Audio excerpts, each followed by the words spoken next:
Friends, ఇప్పుడే అందిన వార్త. మంత్రి పొంగులేటి శ్రీనివాస్ రెడ్డి సంచలన నిర్ణయం కాంగ్రెస్ లో అంటూ వార్తలు అయితే వినిపిస్తున్నాయి. దీనికి సంబంధించి వివరాలు చెప్పడానికి వీడియో చేయడం జరుగుతుంది. చాలా మంది వీడియోస్తున్నారు కానీ సబ్స్క్రైబ్ గా మర్చిపోతున్నారండి. దయచేసి ఈ ఛానల్ సబ్స్క్రైబ్ చేసుకొని బెల్ ఐకాన్ వాచ్ ట్యాప్ చేయండి. ఇటువంటి ఇంపార్టెంట్ ఇన్ఫర్మేషన్ మిస్ అవ్వకుండా మీ ఫోన్ నోటిఫికేషన్ రూపంలో వస్తుందండి. చాలా మంది మీరు చూస్తున్నారు కానీ లైక్ చేయడం లేదండి. దయచేసి లైక్ చేయండి. ఇన్ఫర్మేషన్ అందరూ రీచ్ చేసిన వారు అవుతాం. తెలంగాణ రాజకీయాల్లో మరో ఆసక్తికర పరిణామం చోటు చేసుకుంది. ఒకే విమానంలో మంత్రి పొంగులేటి శ్రీనివాస్ రెడ్డి, పైలట్ రోహిత్ రెడ్డి ప్రయాణించడం ఆ వీడియో వైరల్ కూడా చర్చానీయాంశంగా మారింది. మంత్రి పొంగులేటితో పాటు భద్రాచలం ఎమ్మెల్యే తెల్ల వెంకట్రావు, అశ్వరావుపేట ఎమ్మెల్యే ఆదినారాయణ, పినపాక ఎమ్మెల్యే పాయం వెంకటేశ్వర్లు కొచ్చిన్ వెళ్లారు. వారితో పాటు అదే విమానంలో బీఆర్ఎస్ మాజీ ఎమ్మెల్యే రోహిత్ రెడ్డి ప్రయాణించారు. ముందు వెనుక సీట్లలో కాంగ్రెస్ నేతలు.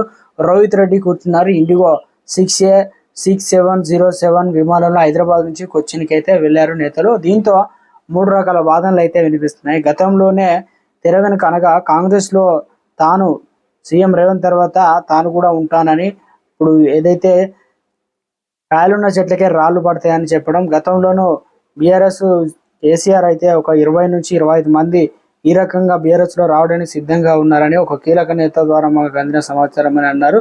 ఇక తెలంగాణలో మరోసారి కాంగ్రెస్ ఎంపీ ఎన్నికల్లో కీలకంగా పరిణామాలు చోటు చేసుకుంది. కోమటిరెడ్డి వెంకటరెడ్డి సీఎం కావడానికి అన్ని అర్హతలు ఉన్నాయని తెర వెనుక మరోసారి చెప్పడం, కొన్ని సీట్ల విషయంలో కొందరికి హ్యాండ్ ఇవ్వడం, మొత్తానికి పొంగులేటి వర్గానికే సీట్ ఇచ్చినప్పటికీ ఖమ్మం ఇక బీజేపీలోకి వెళ్తారనే ఊహాగానాల నడమ ధర్మపురి అరవింద్ కూడా ఇటు బీజేపీలోకి వెళ్తారు.